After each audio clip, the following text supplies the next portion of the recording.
Olá, seja bem-vindo à aula do Spring Boot. Nessa aula nós vamos implementar a classe Services dentro do nosso projeto. Nós não vamos criar algumas regras de negócio aqui. Isso vai ficar para a próxima aula. A única coisa que nós vamos fazer é readequar o nosso projeto a utilizar de forma correta a classe dos Services. Então a primeira coisa que eu preciso fazer é criar o meu Service. Eu vou chamar de usuário Service. Muito bem. E aí, para a gente poder, para o Spring poder entender que essa aqui é uma classe do tipo Service, nós precisamos decorar essa classe com Services. Bom, e agora eu vou seguir de cima para baixo todos os métodos que foram utilizados, pelo menos aqui no meu controlador, tá? E o primeiro deles, que foi utilizado dentro do usuário repository, foi o findAll. E aí, nós vamos fazer o seguinte. Primeiro, vamos fazer o auto-wired do usuário repository, né? Então, usuário repository, tá? E agora nós vamos criar o nosso primeiro método, public. Esse método ele vai retornar uma lista de usuário entity. Deixa eu apertar um Alt Enter aqui para ele poder importar a classe. E aí eu vou chamar esse método também de findAll. A diferença é que esse método agora é o meu método findAll.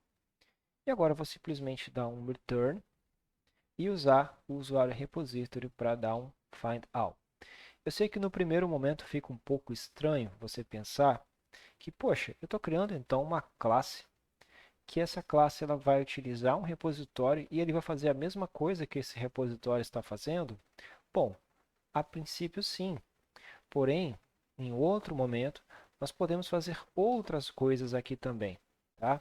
Então, nós podemos fazer uma filtragem nesse método, nós podemos fazer uma pesquisa um pouco mais otimizada. Isso vai muito da regra de negócio. Muitas vezes você tem um campo no seu usuário, por exemplo, que é ativo ou não, e você quer apenas mostrar os usuários ativos. Então aqui vai muito da regra de negócio sua, tá? Mas por enquanto nós apenas vamos substituir os nossos métodos, tá bom? E aí vamos lá no nosso usuário controller, onde a gente utilizou o findAll, tá? E em vez de usar o usuário repository agora, nós vamos utilizar o usuário service, tá bom? Eu vou fazer um outro auto-wired aqui para poder instanciar o meu usuário service, tá bom? E agora eu só vou substituir aqui. Pronto. Agora está utilizando o usuário service e não mais o usuário repository. Ao final, a nossa ideia é remover completamente esse cara daqui. Porém, ainda existem outros métodos que utilizam ele. Então, vamos substituí-lo, certo? E agora eu vou tentar fazer uma coisa bem legal aqui. Eu vou pegar o usuário service e vou colocar aqui no lugar de usuário repository. O IntelliJ ele é bem legal porque ele me permite criar métodos aqui, tá? Então vamos lá. Olha que legal. Então, quando ele salva, ele espera um usuário repository, certo? Então vamos lá. Vamos fazer o seguinte. Usuário repository.save usuário entity. Tá vendo como o IntelliJ ele me ajuda a resolver alguns problemas? Ainda tem mais alguns aqui, é porque faz parte do outro, né?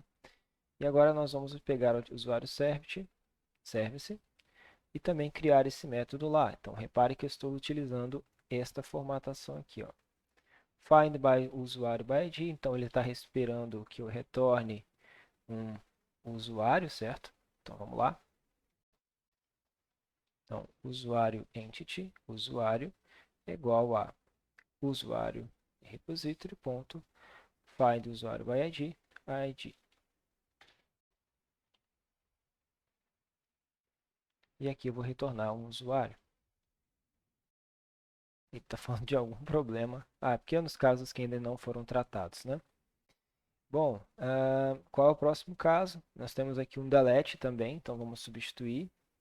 Opa, usuário service. E agora nós precisamos criar esse método let lá. Eu vou utilizar a IDE para me ajudar.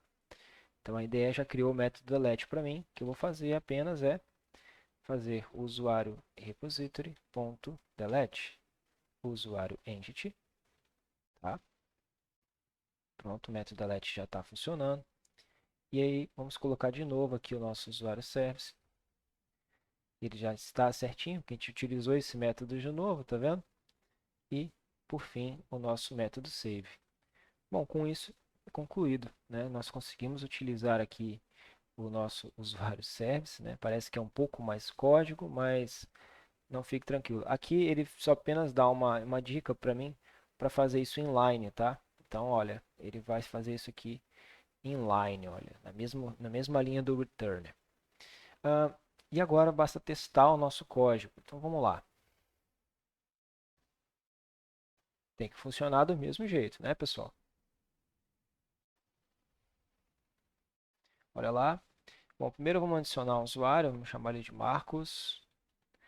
Marcos, ele vai ter esse e-mail aqui e a idade dele é 23 anos. E olha lá, ele adiciona o Marcos com perfeição. Eu quero agora editar o Marcos, quero falar que ele tem 33 anos. Ele salva o usuário perfeitamente. E por fim, agora nós vamos apagar o usuário Marcos. Então é isso, pessoal. Com isso nós conseguimos implementar a classe Service, usuário Service, dentro do nosso projeto. E agora, se a gente precisar fazer alguma coisa além ou criar uma outra entidade no nosso projeto, nós vamos também criar a classe Service, tá bom? Muito obrigado, até mais.